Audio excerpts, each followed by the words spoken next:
Bonjour à tous. Alors aujourd'hui, dans 10 minutes pour comprendre, nous allons parler d'un sujet qui n'est pas toujours facile à aborder. C'est le sujet de la vie après la vie et du décès, du moment du décès, de ce moment où l'âme fait le choix de repartir de l'autre côté. Alors, comment ça se passe concrètement? Donc, vous savez peut-être que nous avons différents corps en plus de notre corps physique, donc 6 autres corps qui sont des corps subtils et qui sont reliés à nos chakras, bien sûr, nos centres d'énergie vitale donc. Et au moment de la mort, il va donc y avoir plusieurs stades qui vont se dérouler, où chacun des corps subtils va finalement rompre avec l'enveloppe physique petit à petit. Alors, le moment définitif du décès étant le moment où le dernier corps se détache pour rejoindre l'autre côté. Donc on peut observer différents stades justement au moment du départ d'une personne, des stades qui vont de la fin de l'activité physique volontaire, par exemple marcher, se lever, enfin ce genre de choses, à la fin de l'activité intellectuelle, c'est-à-dire qu'on finit par ne plus reconnaître les personnes qui nous entourent et à plus percuter non plus sur ce qui se passe autour de nous. Alors il peut y avoir également même des stades où les personnes perçoivent des âmes autour d'eux et ces âmes qui viennent les chercher, les accompagner pour leur passage, pour la transition jusqu'à l'autre côté. Alors, au moment du décès, lorsque le moment est venu, c'est un choix, c'est-à-dire que l'âme décide à ce moment-là de partir de l'autre côté et de lâcher en fait ce corps physique qui arrive en bout de vie, en fait, tout simplement. Hein. Donc n'oublions pas que c'est un choix. Ainsi, les personnes décident parfois de partir seules ou parfois de partir en étant accompagnées. C'est pour ça également que certaines personnes vont attendre de revoir un être cher, peut-être, pour dire au revoir, ou ce genre de choses. Donc une fois que le dernier corps se sépare du corps physique, donc le corps physique s'éteint, meurt, hein, et l'âme est entièrement libérée pour se retrouver finalement autour de ce corps physique pendant un certain nombre de jours, en général autour de 3 jours, où il va pouvoir finalement faire ses adieux à tout ce qui le retenait sur Terre, alors que ce soit les personnes, les lieux, le corps, l'âme a la possibilité de se déplacer, de pouvoir aller à la rencontre des personnes qui ont eu un lien particulier avec elle pendant son passage sur Terre et pendant son incarnation. Ensuite, passer ces 3, donc il est donc extrêmement important, en fait, ce qu'on appelait la veillée autrefois est donc extrêmement important, puisque en fait ces 3 jours sont vraiment 3 jours de revoir, en fin de compte, où on est, où l'âme est vraiment encore là en présence, et où elle entend et voit tout ce qui peut se passer autour d'elle. Donc passer ce délai, l'âme va finalement pouvoir passer un nouveau stade et se retrouver dans ce qu'on appelle l'intermédiaire, donc qui est un niveau intermédiaire qui n'est pas encore ni l'autre côté, ni vraiment l'incarnation. Donc cet intermédiaire est un temps durant lequel l'âme va pouvoir faire le bilan de sa vie, de son existence en fait. C'est un temps de recueillement, finalement, pour cette âme, qui va revivre l'intégralité de ses expériences, en tout cas les expériences qui l'ont fait évoluer de manière positive ou négative, bien sûr. Hein. Peut-être que c'est dans ce temps-là que la notion de karma prend toute sa symbolique, puisque ces expériences vont finalement laisser une trace que l'âme aura donc à emporter de l'autre côté, puis aura également à ramener dans ses expériences futures.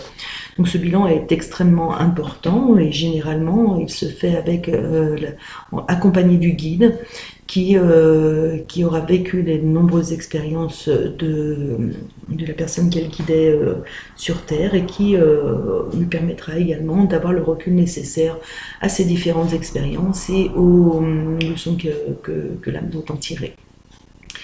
Ce sera donc un temps qui va durer parfois jusqu'à plus de 3 mois dans notre temps terrestre, hein, puisque la notion de temps de l'autre côté n'existe pas, et que c'est vraiment une notion qui n'existe que sur Terre dans l'incarnation en fait. Donc ce temps-là, durant ce temps-là, en fait, on aura peu de possibilités de communiquer avec l'âme du défunt. C'est-à-dire que généralement, il sera absorbé par son travail de prise de conscience et de bilan, et il ne pourra pas entrer en communication avec les personnes qui sont restées sur Terre. Sauf, bien entendu, s'il refuse de faire ce bilan et qu'il se met à errer parce qu'il est attaché à des choses sur Terre, ou parce qu'il n'a pas compris qu'il était mort, ou parce que, pour différentes raisons, en fait, il arrive parfois que dans cet intermédiaire, nous trouvions ce qu'on appelle les âmes égarées, celles qui refusent d'entrer dans le processus de bilan pour pouvoir ensuite passer dans la lumière et dans une nouvelle expérience qui est purement une expérience de l'âme. Donc ces âmes égarées, bien sûr, chercheront constamment de l'aide et une raison à leur présence dans cet intermédiaire. C'est une souffrance pour l'âme d'être dans cet intermédiaire, sans en utiliser le sens, c'est-à-dire sans être là pour faire son bilan. L'âme qui est dans l'intermédiaire en errance est une âme en souffrance qu'il appartiendra à certaines personnes, comme les passeurs d'âme par exemple, d'aider et d'accompagner pour qu'elles puissent partir vers l'idée du bilan et de la conscience et pouvoir enfin passer de l'autre côté. Alors les personnes qui sont bien préparées à leur départ finalement, ou qui généralement ont accepté l'idée de la transition, généralement vont facilement vers le bilan et vers la prise de conscience et vers ce travail d'intériorisation finalement d'âme pure qui les mènera à choisir ensuite le négatif ou le positif. Mais voilà, les personnes parfois qui décèdent de manière brutale ou qui décèdent en restant attachées à des choses sur Terre vont être dans cette errance. Une fois le bilan passé, donc cette étape du bilan passé, l'âme va choisir d'aller vers le positif ou le négatif. Alors si vous avez des convictions, si vous avez peut-être eu des convictions religieuses, vous entendrez parler de paradis ou d'enfer, ce genre de choses. En fait, il s'agit simplement d'un endroit, voilà. L'âme choisit en fait d'aller vers le positif, le haut astral, ou vers le négatif, le bas astral. C'est-à-dire qu'elle va choisir d'aller mener des expériences, soit positive, soit négative, y compris de l'autre côté. C'est vraiment, et j'insiste là-dessus, un choix d'âme. C'est-à-dire qu'aucune âme ne se retrouve en enfer pour avoir fait le mal. Ça, c'est une illusion. Une âme fait le mal parce qu'elle est dans l'évolution peut-être sur une dimension négative et qu'elle continuera forcément de l'être de l'autre côté. Par contre, vous pouvez très bien, dans votre vie, avoir commis des choses négatives, en faire le bilan et choisir de partir vers le positif, c'est-à-dire de partir vers le haut astral pour pouvoir ensuite vous réincarner et mener des expériences positives qui vous feront évoluer. Donc la notion de culpabilité ou de si tu fais des choses de mal, tu iras en enfer n'existe pas réellement en fin de compte.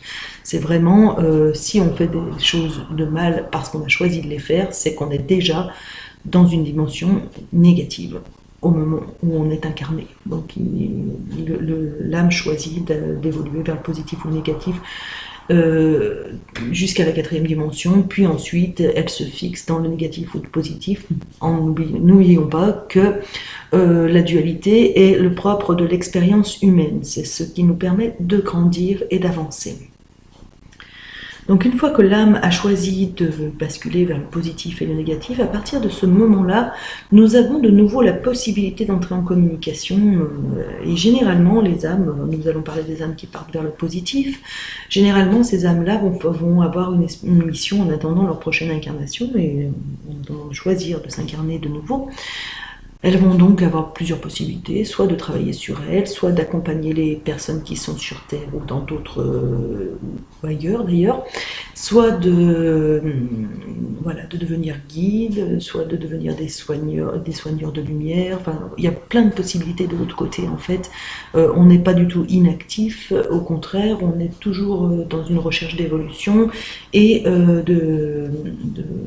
voilà, d'avancement en fait finalement. Voilà donc comment se déroule le processus de passage d'une âme d'un côté à l'autre. Il faut toujours penser que lorsque l'on meurt d'un côté, nous naissons de l'autre, c'est-à-dire que nous mourrons sur Terre pour naître de l'autre côté, et nous mourrons de l'autre côté pour renaître sur Terre. C'est un cycle qui dure durant de nombreuses vies, jusqu'à ce que nous ayons réussi à atteindre une dimension suffisamment haute, la 7e dimension, pour ne plus avoir à se réincarner dans ce processus-là, puisqu'après il y a d'autres systèmes d'évolution.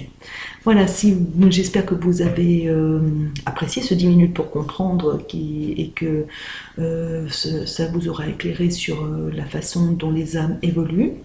Et bien entendu, si vous avez des questions, je reste à votre disposition, hein, vous pouvez me contacter par le formulaire du site L'Étoile de Tita, ou bien simplement également dans les commentaires sur la chaîne YouTube ou sur les sites. Voilà, n'oubliez pas de vous abonner à la chaîne si vous avez apprécié ce contenu. Je vous remercie, je vous dis à très bientôt sur l'Étoile de Tita.